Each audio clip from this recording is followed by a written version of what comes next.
between Yeah, different states. yeah, and like they create Today, different yes. companies, right, and different countries, and different currencies, so this just adds to the narrative.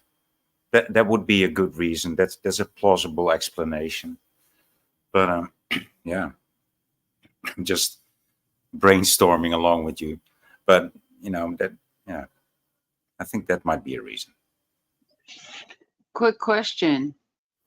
Looking at this map, how do the currencies of financial currency compare to the electrical currency that we see here on this map? Is there a correlation at all? Because it looks quasi financially divided as well. Just a thought. Yeah, yeah, good point. Good point.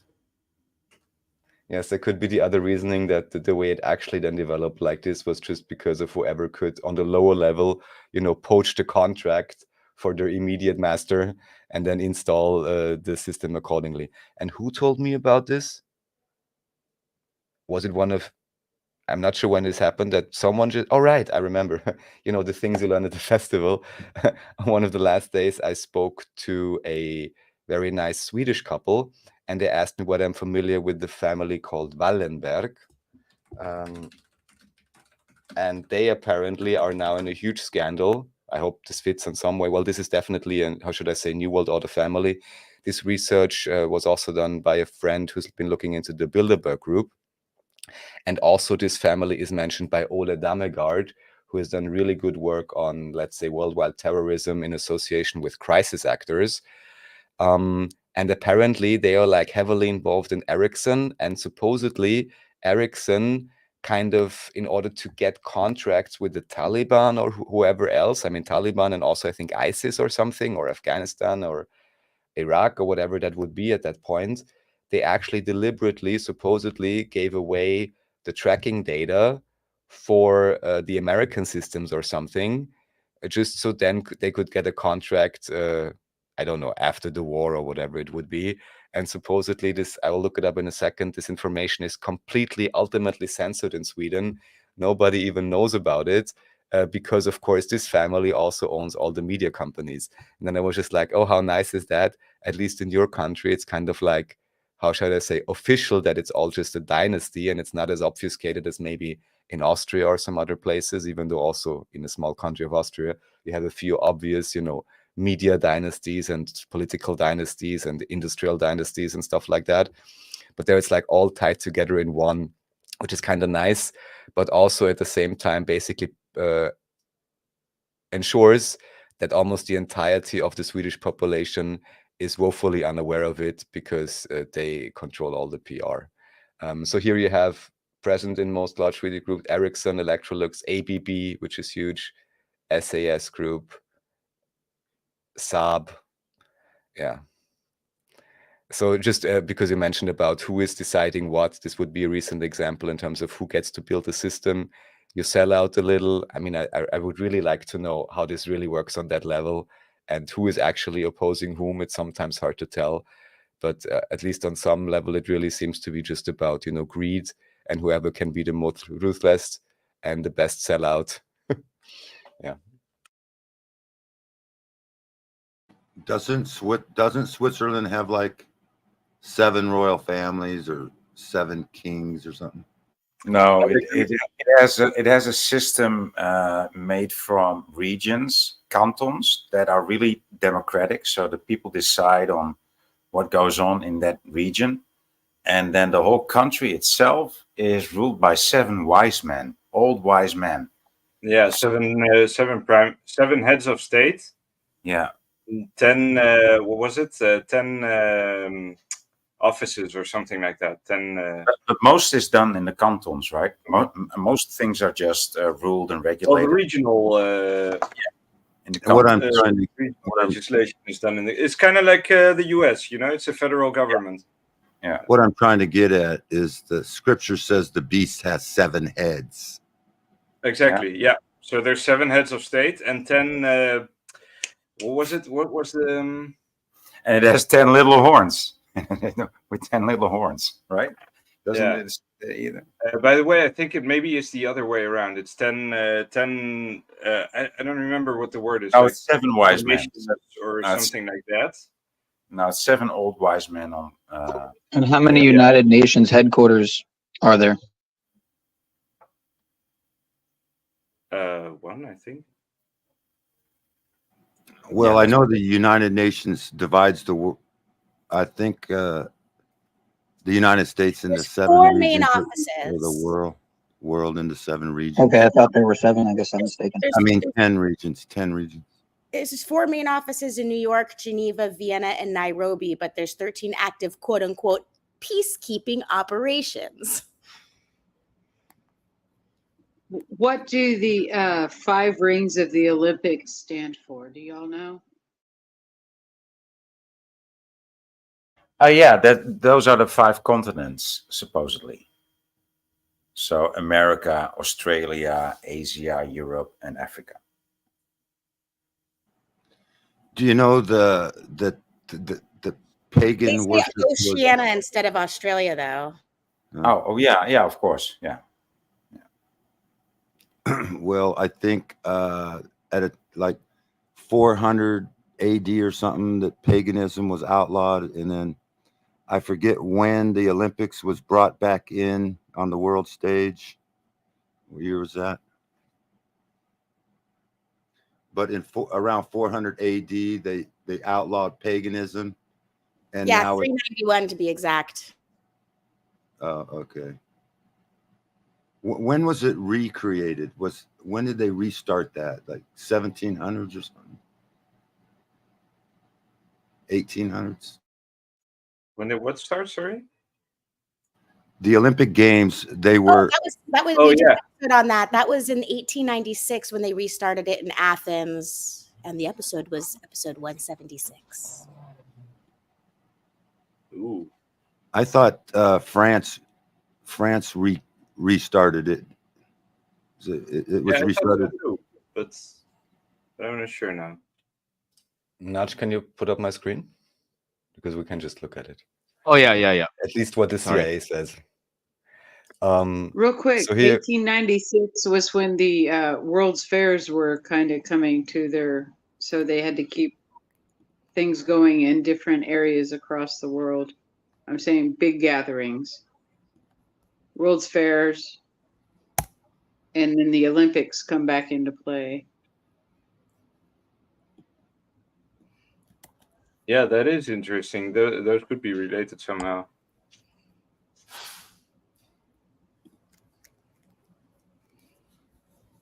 So it says a Greek interest in reviving the Olympic Games began with the Greek War of Independence from the Ottoman Empire. That in itself is interesting because that would have been like the old world caliphate, most likely. So definitely, at least to me, makes it look like, I mean, even just with the reference back to ancient Greece, this is obviously a Jesuit op, or however you would call it.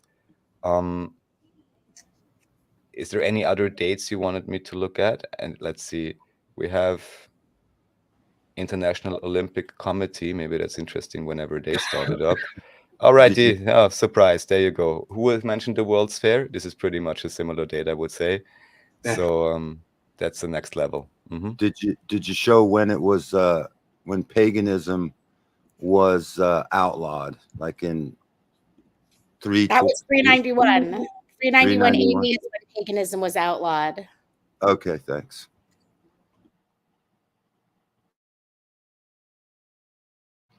And so I'm wondering The why fires. that we couldn't have a world competition in athletes without having to bring in the ancient pagan Olympic shit. We could just have competition. Do we have to name it and then?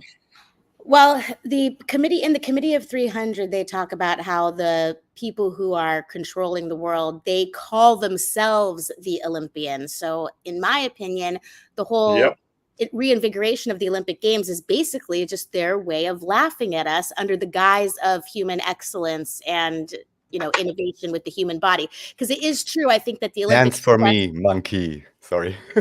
I do feel that the cool thing about the Olympics is we always see people breaking records, and it shows that as we gain knowledge about the human body, and if maybe we were in this onslaught of pollution, who knows what we could accomplish, but it's all being inverted by the people who are controlling it, because they think they're the gods, and they think they're the only ones that should be able to become gods in their personal opinion, which of course we all disagree with. Yeah, it's funny that you mentioned inverted, because like they're even inverting, like having women. Yeah, they're having men beat up women, to be blunt. Yeah, I think they were both men, though. You ask me. Oh yeah, they actually are admitting that. I think they are admitting that now, that like there's multiple that they didn't pass the XY test before. So it was just dudes hitting dudes. But then that's like now the women don't have a place to fight if they're just putting men in the women's positions. And if you've seen the Hunger Games, again, you could see all the parallels with the Olympics and the Hunger Games. And of course, the cross-dressing optics in there too. And just in general, I mean, so you had the death of Donald Sutherland recently, and of course, he's like the elite, figurehead guy in the movie. I guess is the best way I could describe him. He's kind of like the head of whatever bloodline family he belongs to that like oversees the whole Hunger Games, and he just passed away symbolically right in time before the Olympics. So, does anyone else remember the controversy with the Russian, are they men or are they women, in the Olympics years ago? Oh yeah, with the athletics, with I don't know how this discipline is called, but when they throw things and they sling things back in the 80s, and they shot put, and they were saying they were trying to disqualify them because they had too much testosterone in their system. Oh, how times have changed. Yeah, now it's in America, and they how do you say, they refined the technique. Indeed. Well, there was also I a don't scandal, I believe, with the Democratic Republic of Germany, DDR, which then was Soviet. And I think the women were like on too much, if they were women at that point, too much testosterone and started to look like men. And I think maybe disqualified for drugs or something like this then, or like, not allowed substances or whatever, doping, basically. But yeah, there's many of these cases. And then when you look back at it, most likely, I mean, don't you think when I look back at it now, they were most likely inverted.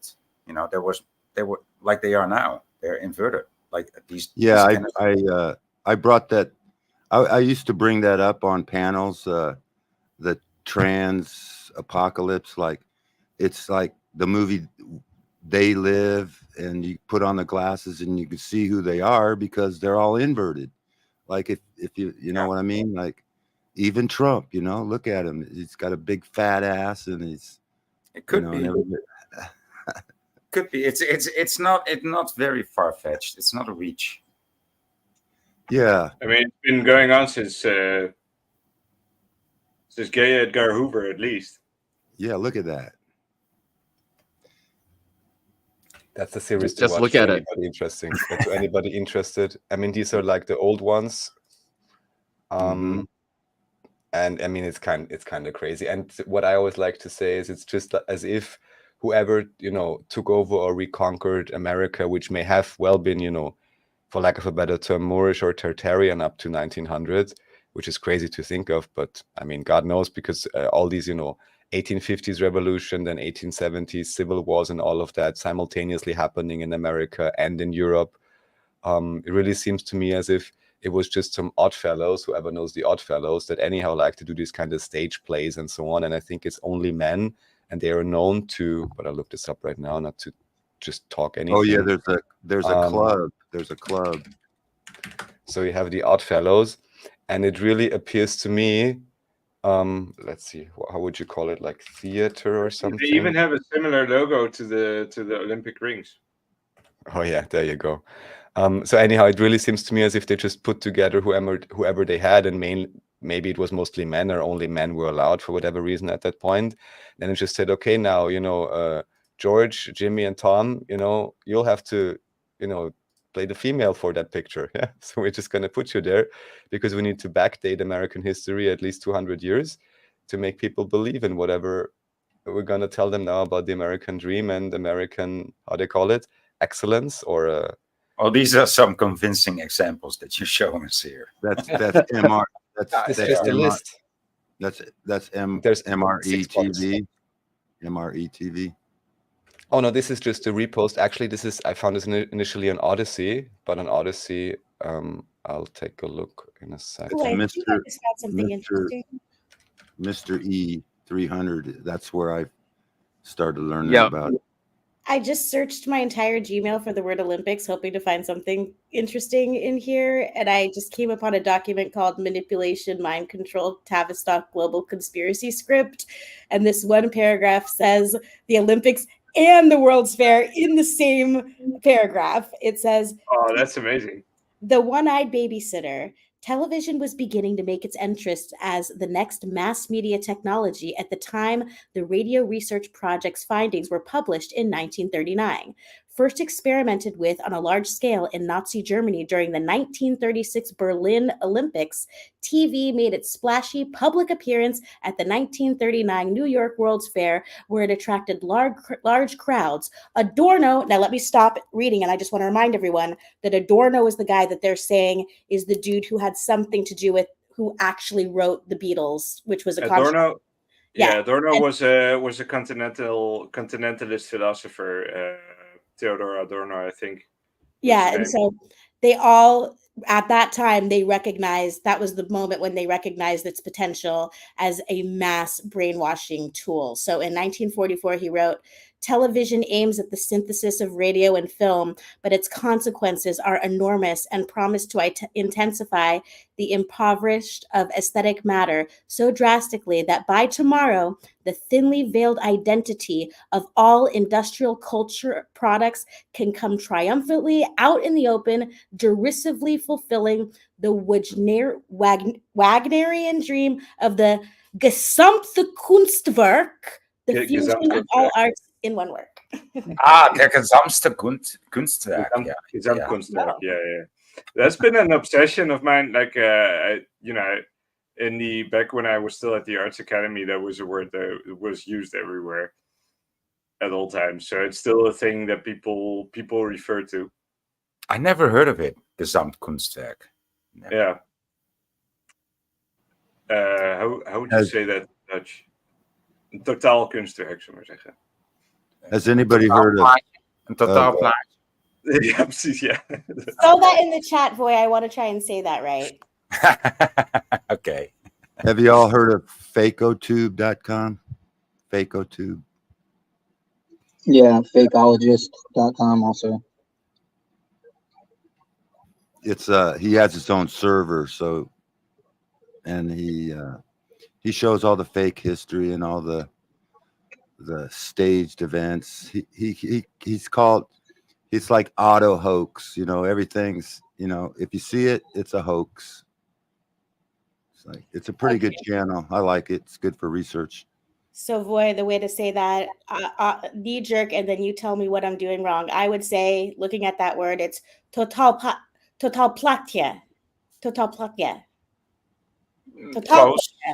Close, but no cigar.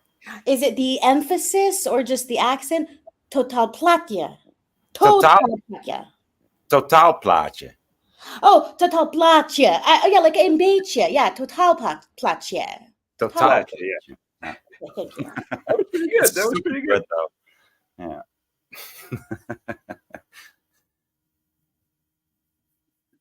Wait, was that an image of Wilson with, oh my gosh, Truman with the glasses? Oh, look at this. Oh, wow. Oh.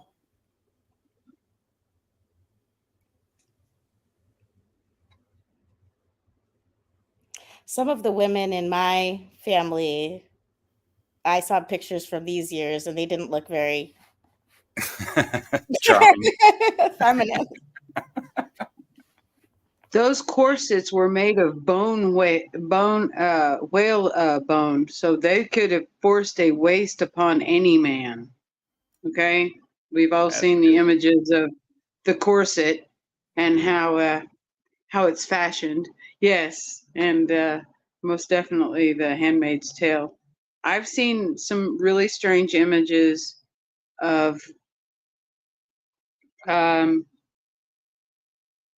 how do I put this? Men with men and bringing a woman and saying, "Look, she can bear us a child." So the Handmaid's Tale type thing, but with men and men, and then Oh, meaning that one is dressed as a woman, but they can't bear children, therefore they have to bring someone else into it. Handmaid's Tale, and that seemed like a very, how do I say this, Arkansas type tale, meaning lots and lots of inbreeding and things of early history of the areas of that there wasn't enough women to keep the population up and going, so they would steal a few, grab them up from the surrounding area to help create their little areas. But it was mostly ran by men who couldn't procreate. Have you heard tales of such in areas of inner America?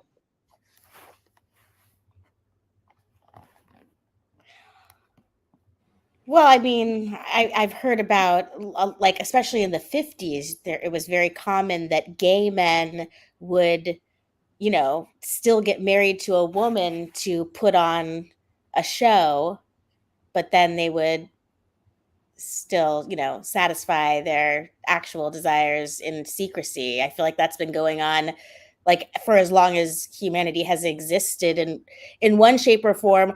I mean, unless you want to argue that that wasn't going on in the very beginning and then it had to develop when society or whatever the reason it was that it developed. But you're not referring to being sterile, you're referring to homosexuality, just to be clear, right? Right. Two men living as a couple who couldn't procreate, and Right. be it because there were no more women for whatever reason, or that the And inbreeding had become so severe that they were actually bringing, and there you go, migration, keep the gene pool lively. well, remember the movie Braveheart? That was the problem, was that the son was gay, and so that's why he wasn't really interested in the girl that he married, and that's why remember that guy kicked his boyfriend out the window. So Yeah, I he feel, threw him out the window. The King Longshank threw him just right out the window. yeah, Patrice I O'Neill love calls him that you long. bring up this. Okay, so this is personal. I actually, at one point, did my genealogy back through my mother's side of the family, and turns out Longshanks. It was You're based on, Longshank? dude. I'm sorry. No, don't be sorry. It's not your fault. Look, hey, my ancestors did the worst ever. They killed Jesus, so don't worry. But that's so cool when you find out who you're related to. But nobody cares when you try and tell mainstream people about like who's connected to, like all the presidents being connected to the same English king. They don't care because they're like, people don't realize how small the population was back then, and everybody's literally related to everybody. But I don't buy that at all. I think like a couple hundred years, that is significant. Yeah. Well, has it been figured out? Like, if you take the 72, how many generations does it take? I think that was a scientific experiment. You take 72 pairs, and you can populate pretty much anything. My ancestor history goes back to the 1400s, and I hate to admit it, but I'm basically from Switzerland. I'm half Swiss and half Italian. So I don't know And what you that live means. in America? Yeah, we came over here in the 1600s, supposedly after the 30-year war, when Switzerland was invaded by Rome, and we lost, so we fled. Supposedly, New York was originally called New Amsterdam, and the wall was like Wall Street was a wall that separated them Actual wall. from the natives. That would be the Dutch. Yeah, the Dutch or the Swiss. It was called New Amsterdam. New York used to be called New Amsterdam. That was its original name. So Yep. isn't Amsterdam in Switzerland? No, Amsterdam's close, in but still no Holland. cigar. No, Amsterdam I is don't not Switzerland. I don't really Amsterdam's in the Netherlands. know. Oh, Yeah. okay. I don't know where it's at. In So the at the Netherlands, beginning, I'm sorry, at the beginning of 2024, there was a new king. Were you all aware of this? Yes. Okay, so the 2024. queen abdicated. Yeah, 2024 got a new king. King Frederick the 10th, y'all. There's an Okay. X out there for everyone. interesting. So that happened like January 14th. So she abdicated right before the beginning of the year, and he was put in place as the new king. And I was like, how many tenths do y'all know? Like, you can get juniors, sometimes you get the third and the fourth, but how many do you know any line of family that made it all the way to 10? Well, we have Louis the 14th, so they must have had a 10th. Yeah, they just kept renaming people Louis.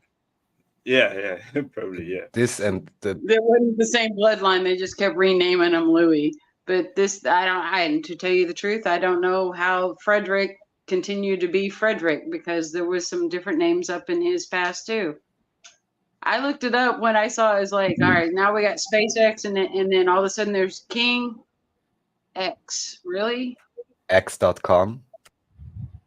I have a So- theory on And so this is in Denmark, I take it, because Vivi. Yes. Okay. The queen abdicated, and right before that first month of the year was out, he was in place and had the ceremony over with and everything. Mm-hmm. Okay. Ceremonies fascinate me, by the way. Ceremonies are just fascinating. Absolutely, yeah. But it's actually pretty interesting, because we've had like a whole slew of monarchies change, like in the past maybe 10 years. So first the Queen of Holland had abdicated and had given the throne to her son. Then Queen Elizabeth died, and Charles became king, and now apparently Frederick X became king. Frederick X must be the most badass king name, though. That's pretty funny. Fred X. Isn't Hey, it Fred nice X. how he's It's helping like out FedEx. NATO with? Yeah, FedEx, right? He's helping out NATO FedEx some planes Yeah. over to the wars. Isn't that nice of him? What a lad. There's another connection I remember for His nickname is Denmark. Pingo. Pingo. What the fuck? Why are you called Pingo as a nickname? I just read that. Pingo. Okay, the scriptures talks about 12 tribes of Israel, but there's actually 13, and the only one missing is the tribe of Dan, like in Yep. Denmark. Yeah. Denmark. Guys, check out what it says here. Whilst in Harvard, he participated in the Phoenix SK Club. Danish. Okay, one then more the- really creepy thing about it. I got another creepy one. At the very, very beginning of the vid-19, all of a sudden there was other animals that were causing a contagion, and it was the mink.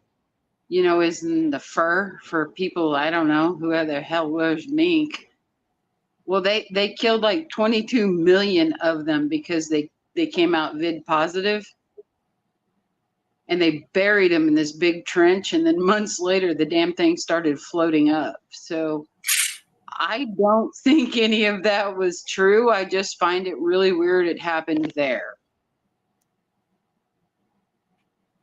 You remember the great fires of all the cities in America were right in the 1800s when they still had blimps or dirigibles or whatever you call them. I think maybe they dropped bombs or fire bombs from them blimps. That's how they burned them. I think maybe they didn't understand the system, and the gases were created in the subsuit systems, and they were put up through the towers, and then dumbasses came in and didn't realize that they had turned off all the valves and blew up the cities from below because they had shut the lines off to the gas for their escape. Just a thought.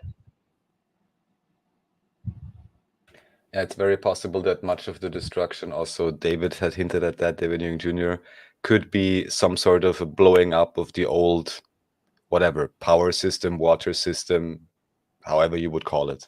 Yeah. Yeah, destroying Maybe they the didn't know how it worked. They didn't destroying- understand how it worked. I could It imagine needed that. to vent. It just really needed to vent, y'all. Just like a house, you can't not have a sewer vent up out of the roof of the house, or you get gas backup, and Well, you it's know, not good. they were all over the place, and the theory is they were trying to get rid of evidence of the old world, and if they had blimps, they could hover above it, drop fire bombs or something. Because I don't think normally, you know, stone buildings burn that much. You know, it's like they look a little more like they were bombed, and then back then you still had those big blimps you could drop stuff from, but they always white out the sky, you know. And Yeah. David was talking about how the buildings after they were destroyed, that there were like these diagonal cuts on them, as if like, I don't know, some kind of a laser or something might have gone through them. No, it's not sure. And then of course, Michelle Gibson is talking about how the energy grids were like, you know, overloaded somehow, and that caused the kind of the cataclysms or the resets or the mud floods potentially as well, you know. So who knows? Just FYI, I'm gonna start closing shop in about half an hour. I'm gonna try to get at least 5 hours of sleep in before my interview with Z tomorrow. For me, it's already like about 2ish in the morning over here. So I just want to throw that out there, let everybody know that I'm starting to wind things down. Cool. Can I ask whose video is playing in the background? I'm pretty 100 Divergent. Okay, I'll look him up. Thanks. I look Divergent. Oh. Yeah, I hadn't heard of that one before, so always interested to find new channels. Hey, Nachikita, before we go, can I make out an observation that I have been dealing with for a while? Yes, ma'am. So all these beautiful images that you're showing all look like batteries. So each individual arch is a cell, and energy flows in ways that we still haven't been completely told. But some fascinating things have come across me when I'm doing the watching and researching, and one of them was unfortunately about a war where they had taken a school building and taken each individual classroom, which a lot of these buildings are built just like schools, rooms with windows and cells and hallways. But what fascinated me was the fact that they had taken the classrooms and turned them into cells individual for the so-called prisoners of war. I don't think anybody deserves to be put in a cell, but they took the classrooms and divided them up using brick and mortar. So an already brick building was then divided further using brick and mortar. And the way they did it was like a maze. So if you understand a hallway in a classroom, as they would walk into the classroom, it would then divide into more cells, but each one was literally built up with brick and mortar or cinder blocks and mortar and then capped off with iron. And I keep thinking about how the materials that are used, the crystals in the brick or the materials in the brick or the materials in the mortar, also when you add iron and how energy flows. You're showing these beautiful pictures of hallways. Are those pillars full of iron or are they straight up crystalline brick? I How would do they hold energy? How do they transfer energy? Because the first types of moving pictures in theaters were these big, elaborate arc light type lighting things that would flicker the images through, that would literally be thrown on a screen. And I don't know how many of y'all ever had to roll up one of those screens in the front of your classroom back in the day, but those weren't smooth. They had bumps on them, little crystalline bumps. So every image that was thrown out wasn't thrown out to a flat white sheet. It was thrown out to another material. So you've got an arc lighting coming at you with images. And I still think that there's a lot of knowledge out there that we don't have, but it's the materials that are used. The lamps in the street, were those gas lamps or was that arc lighting? Was that light that was created because of sparks coming down through the cast iron fences that all have a fleur-de-lis at the top of them? Because spacing for arc lighting is as important as anything. Spacing for electricity is important, and you have to use very specific materials like ceramics and different materials will accept or repel electric and magnetic Yeah, in like different ways.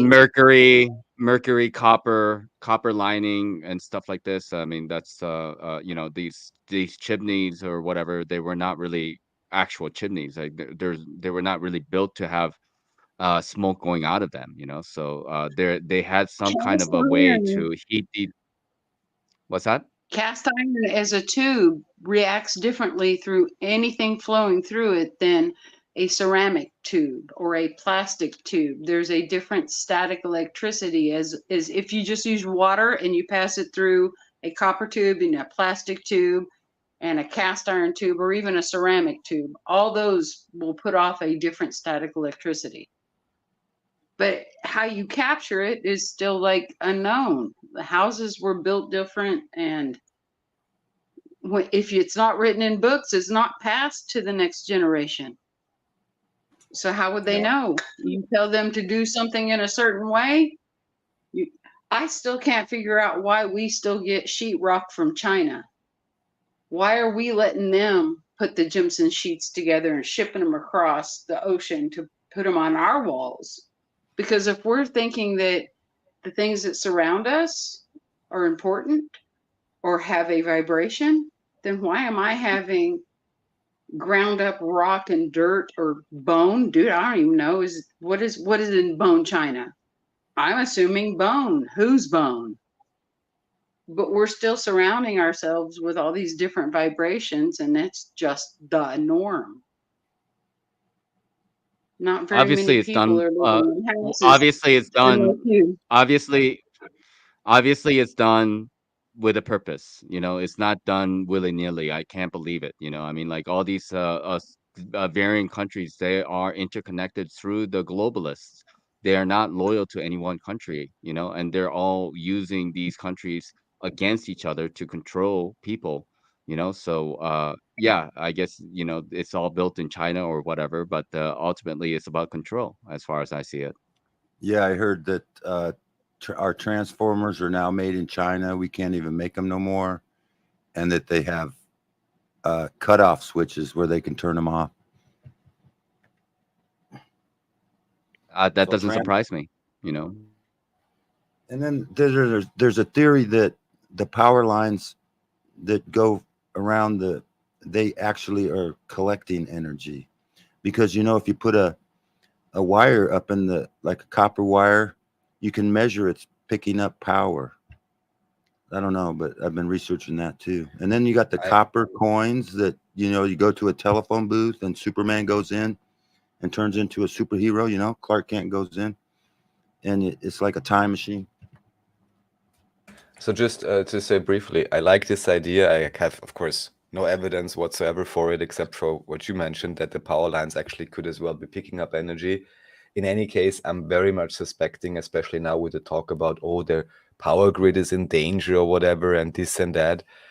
Just as I see the economy as fully virtualized, I actually also consider the electrical grid as pretty much virtualized, meaning that what we are told is actual demand and supply is most probably, if I use my intuitive heuristics, far removed from whatever is actually being used or what energy would be available in the background.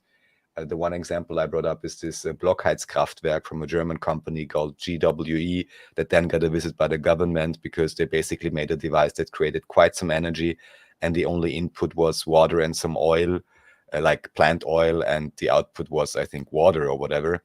And the government employee then basically said, yeah, we really would like to combine, meaning confiscate your technology, together with some Indian wind power manufacturer or something like this.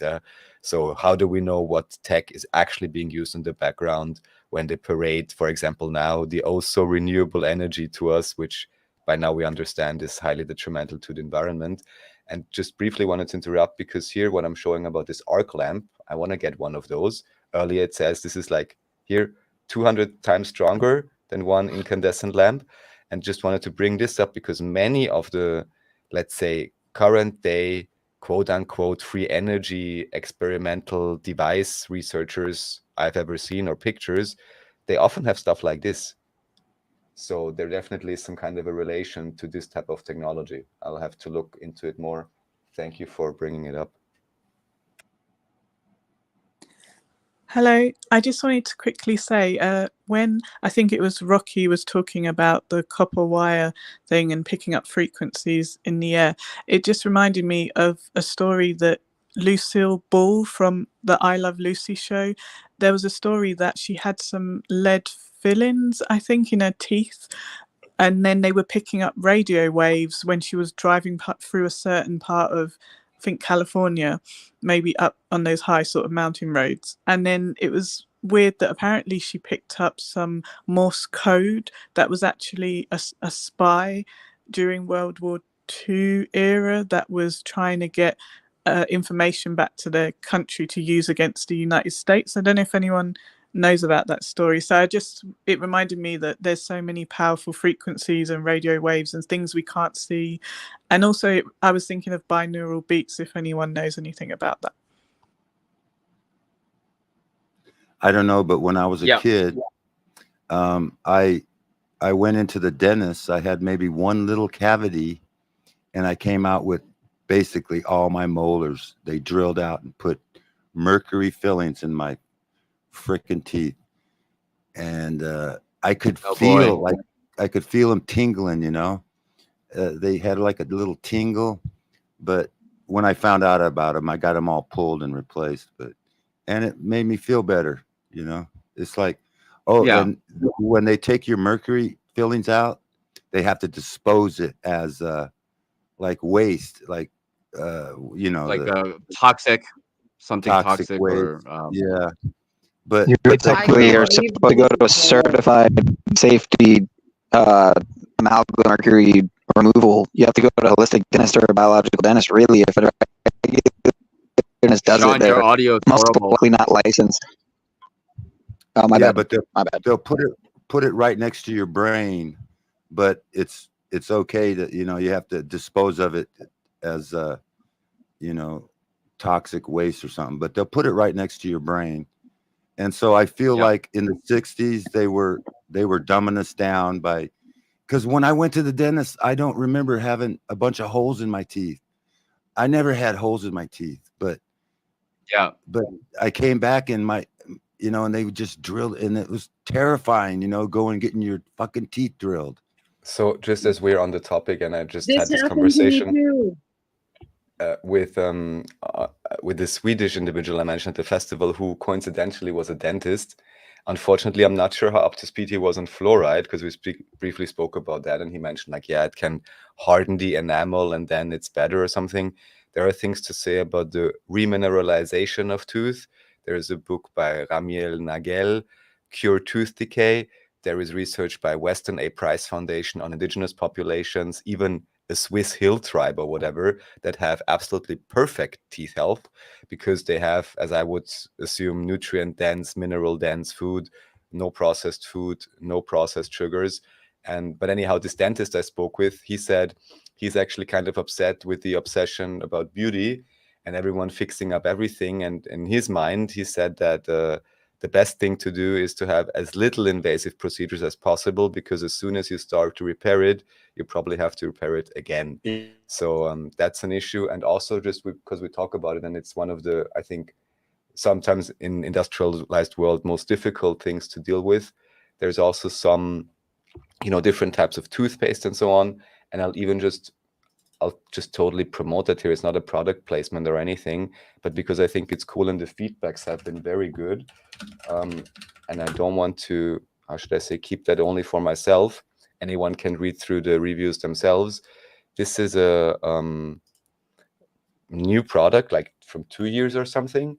And it's like a paste with curcumin and so on. Anyone who's a bit of a herbalist can make this themselves also. But according to quite a few reviews that seem independent and real enough, this at the very least can help with small lesions and, like kickstart the remineralization process of the teeth. So, yeah. Yeah, there's a theory that raw butter will heal your teeth. Yes, like that's small also Weston A. cavities. Price. Small cavities can heal themselves. This happened to me. I remember it very, very well because when I was taken into the dentist, I was really scared, and I was told that I was just going to be getting some ceramic covering over some of my molars so that it would prevent any future cavities. I was young, didn't have anything wrong with my teeth. They actually gave me the gas, and when I woke up and I looked, I had 8 teeth drilled and filled. And I was throwing a fit in the dentist office. It's like, this isn't what you told me you were doing. Where's my mom? Like, I'm a kid. Like, you guys, what happened? I'm waking up and running around the place. Here's the thing. I live in the same town now with the same dentist that did that to me. I have no recourse whatsoever. Yes, I also spoke to a friend whose friend is a dentist, and they even said, this dentist guy said, well, actually every day, quote unquote, he's effing up at least one teeth or something, like he's slipping or whatever, not, on purpose, but that's a thing. Like there's a real risk here. And then of course you have the greed motive. I remember the last time I went to my first dentist who, initially, straightened out my teeth and so on. And then suddenly was like, yeah, whatever, even without telling me actually, doing like 4 really small, like drilling some small holes. And then it was like, yeah, and now we can put some fillings in. And I had just started, I was maybe 20 or something, started researching that myself and really taking self-responsibility for my health and learning about this remineralization, this and that. I asked him about it. He was like, yeah, no, it doesn't exist or something, like whatever. I was like, okay, this is the wrong doctor. And then I was like, okay, what kind of fillings am I going to get now? And it was like, yeah, well, the free thing, which is covered by the insurance, is basically amalgam, which is, I believe this is with quicksilver or mercury. And I was like, oh, no, hell no. Nah. And then was like, yeah, the other thing is you can get composite, which is plastic, basically. Back then for $30 a piece, it turns out to 120. And I was like kind of, dude, is this serious? And then luckily I found the most amazing biological dentist, even had knowledge about the meridians, basically can explain to you if particular teeth hurts, what emotions you should look at, and so on, and literally fixed people even only through that. Like a friend of mine fixed his teeth through a phone call. Yeah, unfortunately, she's not with us anymore. But there I learned a different way. And she then even said, well, with these 4 small lesions you have now, you don't even need a filling for them, you know? So that's the other part where I'm like, how can a dentist be serious? Like, you spend 10 years or whatever fixing up a teenager's teeth or making it straighten up and all of that and nice. And then 1 year later, you start effing it up. I'm like, what is this? You see what I'm saying? Well, then they have So, yeah. the federal the Amish who were selling raw milk and raw butter and all this, and they got just recently were, raided. Yeah, because they don't want healthy. They don't want us to be healthy. They want us to be sick, and it's disgusting. it is. It is disgusting. All right, I'm gonna wind it down. So, final words from each one of you guys, and then I might start monologuing out of here a little bit. I'm not sure if I'm going to play an outro or not. Rocky, do you have any final thoughts? No, just nice talking to everybody, meeting everybody. Thanks a lot for having me on. Peace, love. I'm out. All right, Alexander. Yeah, it's been fun as always. Always good to hear all of your perspectives. And we've made some discoveries as well today, so can't complain. Thanks for having me, guys. As always, I'll see you next time. Okay, later. Brave, I just want to say to you that on my channel, I talk about the analysis and assessment of the gateway process, where they go very much into the binaural beats. That's something that I wanted to mention earlier. Oh, So great. I would, Thanks. yeah, you can go check that out and figure out how to. I could go into it more, but we're gonna have to reserve that for another discussion next time. Sure, no But thanks for problem. being up Thank here. you. Okay, thank you. Goodbye, everyone. Take care. Bye. All right, later.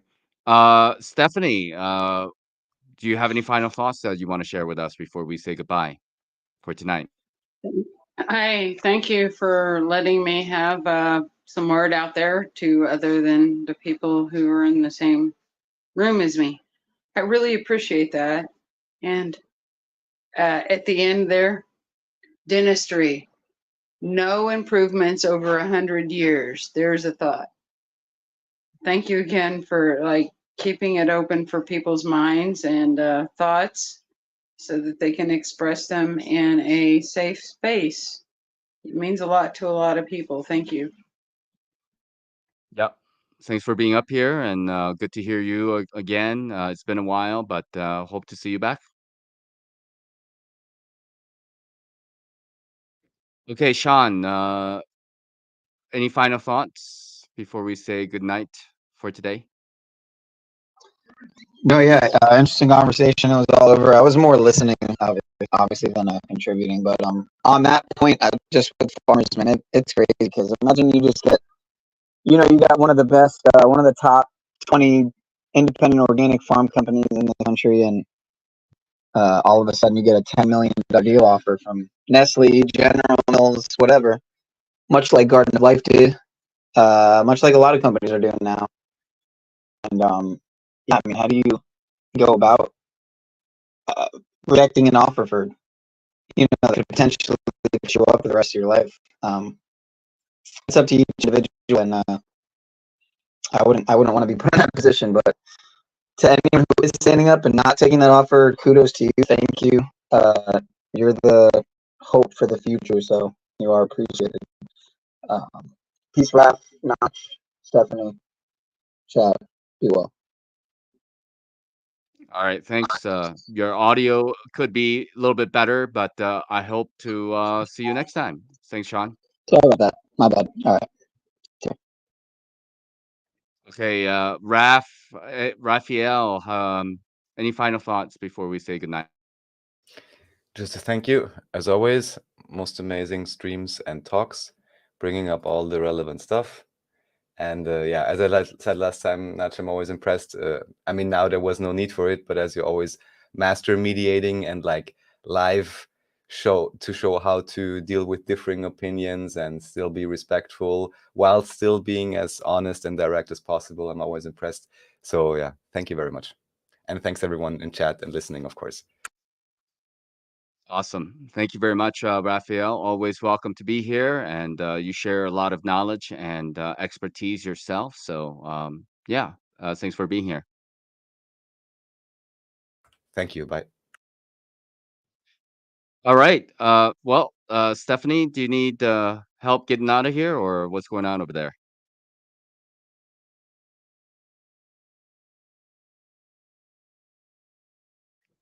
Maybe she's waiting for me to boot her. I'm gonna have to just boot you. I'm gonna boot you here, and then Pineal, I'm gonna also boot you out of here as well. And I guess my final statement for tonight is that really, there's a lot to go into as far as like alternative historical research is concerned. And I just want people to be understanding that when you have a lot of people up here, like 10 people, 8 people, 6 people, um, and we start to talk about some topic, everybody is kind of like partially in their own like mindset or their own reality as well. So these conversations kind of can go anywhere, as it often happens. And sometimes it's kind of not easy to maintain a high level of focus to stay on topic per se. And that's the kind of that's partially my fault. I do want people to talk about like what they want to talk about, but at the same time, it is my job to trying to like wrangle people in to the direction that we were going before. Obviously, we've heard of herding cats, so it's like herding cats kind of deal. But it is what it is. I thought for the most part things went pretty well, and yeah, for like today, I think we touched on a lot of things. Definitely, we'll need to spend more time to look into that. Whatever all those little topics, especially the alternative historical research. So I'm not gonna play any kind of outro. I'm just gonna get out of here, and I need to get some sleep. So I appreciate you guys, and thanks again for being here. Take care. Bye for now.